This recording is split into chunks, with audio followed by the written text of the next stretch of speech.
Estamos de volta com Impressões, hoje aqui na Fundação Casa de José Américo, no Cabo Branco. E a nossa entrevistada é a jornalista Ruth Avelino, que nos falava no bloco anterior sobre o início da atuação dela no jornalismo, que também coincidiu com o nascimento da televisão aqui na Paraíba. Mas a sua atuação, Ruth, não se limitou à TV. Não, na verdade eu comecei como repórter de TV, depois eu também fui produtora e repórter de uma companhia de publicidade, uma agência de publicidade que acompanhava o governador na época, nos anos 90. E depois, quando eu regressei de São Paulo, que eu morei 2 anos em São Paulo, quando eu voltei eu fui para a TV, para o Sistema Correio. No Sistema Correio eu fui convidada para montar a Central de Rádio Jornalismo, que também era uma coisa nova para mim, mas eu sempre fui de enfrentar desafios. O cara perguntou, tu sabe, Ruth, trabalhar com isso? Eu fiz, não sabia não, mas cheguei e vamos embora para fazer. Aí eu criei lá o sistema de rádio jornalismo do Sistema Correio e um ano depois eu fui ser a editora-geral da TV Correio, né? Então, mas a minha atuação basicamente foi em televisão, sempre como produtora, repórter e depois como editora. A experiência é muito diferente do editor para o repórter, para o nosso telespectador saber o que é que muda significativamente na atuação de um e outro profissional. Muda muito. Começa que, para completar, além de eu ser editora-geral da TV, eu ainda editava um telejornal, você imagine. Porque o editor-geral, ele cuida de tudo, ele pensa desde os programas, as matérias que vão para o ar, os plantões dos jornalistas, a fita que precisa ser liberada, tudo que naquela época é fita, eu acho que hoje até já mudou, né? Eu sou de uma época, da época de Umatic, meu Deus do céu, operador de VT, que o cabo levava uma caixa assim de quase 20 quilos. E eu não sei nem qual é o sistema que se usa hoje nas TVs, mas naquela época tinha fita e tudo. Então eu tinha que pensar nisso tudo e ainda pensar num telejornal, que aí era chegar as matérias para editar. Então o repórter, ele pega a sua pauta e vai para a rua. Às vezes recebe uma pauta totalmente equivocada. Chega lá, é outra história que ele encontra na rua. Aí lá vai ele fazer toda a história dele ali, contar aquela história que não está na pauta, mas que ele vai descobrir quando chega na rua. Já o editor, ele está lá para justamente verificar o que foi que esse repórter montou, o que foi que ele pegou de mais especial. Às vezes o repórter pensa que uma fala pode entrar num canto, aí o editor lá na hora diz, não, essa fala não entra bem aqui, entra em outro lugar. E ela vai pegar a criatividade, a responsabilidade, a notícia produzida por esse repórter e transformar numa coisa agradável, com um tempo adequado para o telespectador. Nem sempre o editor agrada o repórter, existe um conflito muito grande entre repórter e editor, porque às vezes você tem que cortar, você tem que fazer uma edição diferente do que o repórter pensou, mas faz parte da vida, assim como existe, né, o conflito eterno entre repórter e cinegrafista. Repórter e cinegrafista sempre tem uns conflitozinhos, olha aquela imagem, não, mas eu estou fazendo essa. Enfim. Ruth, como é que foi, por falar em transição, a sua transição de jornalista do batente, de fato, para gestora pública? Porque aí é uma seara completamente diferente, né? Olha, é bem difícil, porque, na verdade, quando eu estava como editora do Sistema Correio, depois de 5 anos lá, Ricardo Coutinho, que ganhou para prefeito, né, prefeito de João Pessoa, e me convidou para eu ser diretora de marketing da Secretaria de Turismo, porque enquanto eu trabalhava em TV, eu comecei a trabalhar como assessora de imprensa da PBTUR, que é o órgão que eu estou gestora hoje. Então, durante 12 anos, eu fui assessora de imprensa, coordenadora de comunicação da PBTUR. Então, pela minha vivência no turismo, Ricardo me convidou para ser a diretora de marketing da Secretaria de Turismo de João Pessoa. Na sua segunda gestão, Nonato Bandeira, que era na época o secretário de Comunicação, me convidou para eu ser a diretora de eventos da Secretaria de Comunicação. Quando o Ricardo, em 2011, em 2010, na verdade, ele foi eleito o governador, em 2011 ele assumiu, ele me convoca para ser a presidente da PBTUR. Eu confesso, Cláudia, que na hora eu falei, não quero, porque uma coisa é ser diretora. A diretora tem as suas responsabilidades, mas quem cuida do batente mesmo é o secretário, né? Mas da época que você era assessora da PBTUR, nunca tinha lhe passado pela cabeça a possibilidade? Jamais.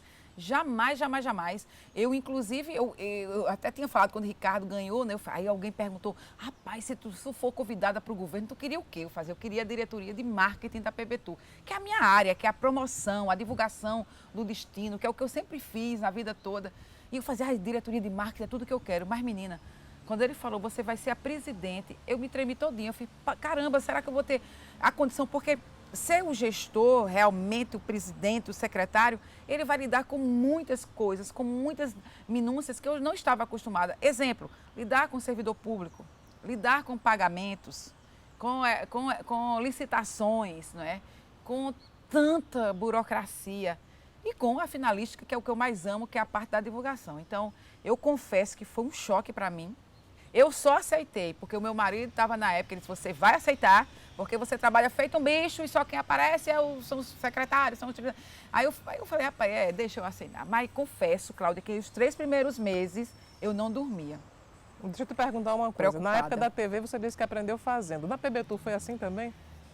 A parte da gestão não foi tanto, porque eu já, como eu tinha trabalhado 12 anos lá, eu conhecia muito as pessoas. Da rotina e as pessoas. Eu conhecia a rotina da empresa, mas na sua finalística, mas eu tinha amizade com o cara que cuidava do financeiro, o cara que cuidava da contabilidade, o cara que cuidava do departamento pessoal. Então, eram todos amigos meus e que vibraram com minha nomeação.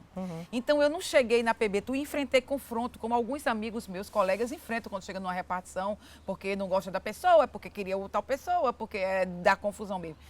A PBTU é um órgão que tem seus problemas, tem servidores bacanas, tem alguns que não são tão bacanas, mas a grande maioria é muito legal. E a PBTU é um órgão que funciona muito bem. Então, eu digo que eu ganhei um presente, na verdade. Apesar de todo o meu medo, que eu tive medo e que eu fiquei com muito receio de não conseguir. Mas, menina, veio uma força de dentro assim. E eu que não era muito religiosa na época, hoje eu sou uma pessoa mais religiosa, mas eu nunca fui religiosa. Eu me agarrei com Jesus, com Nossa Senhora, com todos os anjos e santos. Falei, Jesus, me ajude a fazer a coisa certa, me oriente, me ilumine para eu conseguir tomar as decisões corretas, para que eu não fraqueje, para que eu saiba conduzir uma empresa pública de uma forma ética, de uma forma correta e que tenha resultado. Porque não é só você não deixar ninguém fazer o que é irregular ou você fazer os pagamentos, é você dar resultado. E o trabalho da PBTU, modéstia à parte, tem resultado, é visível. A PBTU, que é o órgão que eu presido, ela cuida da divulgação e do marketing do Destino Paraíba dentro e fora do Brasil. O que é que isso reflete? Na vinda de turistas. E desde que eu assumi, Claudia, em janeiro de 2011, tirando o mês da Copa do Mundo, né, que foi realmente muito fraco, o mês de junho e o mês de julho de 2014. E esse mês de dezembro de 2015, que a gente já começou a sentir um reflexozinho da crise, a gente não teve, foi sempre assim, um mês melhor que o outro, um mês melhor que o outro, em ocupação, em fluxo e com o aumento da rede hoteleira. Porque quando eu assumi a PBTU, em 2011, nós tínhamos no estado 17 mil leitos. Hoje, em março de 2016, nós temos 26 mil leitos. É quase 10 mil leitos a mais. E mesmo com esse número de leitos, que são as camas para hospedar as pessoas, mesmo com o acréscimo de quase 10 mil leitos, a gente tem crescido, tanto em fluxo quanto em ocupação. Fluxo de turistas, que são pessoas que vêm, e essa ocupação hoteleira. Então, é o resultado do trabalho que a gente faz. Então, é isso. Então, eu acho que eu sou uma privilegiada, em todos os sentidos. Eu hoje agradeço demais a Ricardo por ele ter acreditado em mim, agradeço demais a PBTU, porque os meninos me ajudam, o trade turístico, porque hoje hoje não, desde que eu assumi, nada que eu faço isolado. Eu sempre estou ali com a ABIH, que é a Associação de Hotéis, Convention Bureau, que traz os eventos, a Fé Comércio, que nos ajuda muito, o Sebrae, enfim. Eu digo que sozinha a gente não adianta não, a gente não vai para canto nenhum, tem que ser tudo junto. E eu consegui, modéstia à parte, agregar mais o trade, que era muito dividido. Todo mundo, Claudinha, fazia uma coisa. Então, era pouco dinheiro que a gente tinha, mas a prefeitura fazia uma coisa, o governo fazia outra, o Sebrae fazia outra, a Fé Comércio fazia outra. Ficava aquela metralhadora giratória e o resultado não vinha. Então, se alguma vantagem, algum benefício eu causei nesse setor, foi ter conseguido agregar o setor para a gente trabalhar tudo junto. O que é que representa o Centro de Convenções de João Pessoa nesse cenário do turismo efervescente da Paraíba? Isso significa muito, é um divisor de águas, né? Um divisor de águas, porque até o ano passado, o ano passado não, porque o Centro de Convenções, a sua primeira etapa foi inaugurada em 2012, que foi o pavilhão de feiras. Sim. Em 2013 nós inauguramos o Congresso e em 2015 o teatro. Mas desde 2012 a gente começou a mudar o patamar do turismo de eventos na Paraíba, porque a gente só conseguia atrair eventos para até 1.500 pessoas e estourando. Não, tinha um evento de 1.700, a gente não pode não. Aí o cara ia para Recife, ia para outro lugar, para Salvador, mas não fazia aqui na Paraíba. Agora nós temos condições de fazer um evento ou vários eventos simultâneos dentro daquele centro de convenções, porque a gente tem condições de agregar lá dentro 20 mil pessoas simultaneamente. Então a gente já trouxe para cá, a RoboCap, por exemplo, tinha quase 5 mil participantes, né, de todo o mundo. Tivemos o IGF, que foi o evento da ONU que a gente realizou o IGF foi o Fórum de Governança da Internet que aconteceu ano passado, veio gente do mundo inteiro também, né, grandes executivos de grandes empresas, chefes de Estado, que tinha 3.900 pessoas de fora. Aqui, não só os participantes, mas toda a estrutura de segurança que eles trouxeram, porque você sabe, né, a ONU não é brincadeira. Então, a gente está no outro patamar. A gente tem eventos internacionais para acontecerem agora até 2018. A gente tem eventos agendados. Sem falar nos grandes shows. A gente queria assistir um show bacana, a gente tinha que ir para Recife ou para Natal, porque a gente não tinha um teatro que tivesse uma condição de acomodar quase 3 mil pessoas, como hoje tem o Teatro A Pedra do Reino. Então, mudamos totalmente, mudou o perfil completamente.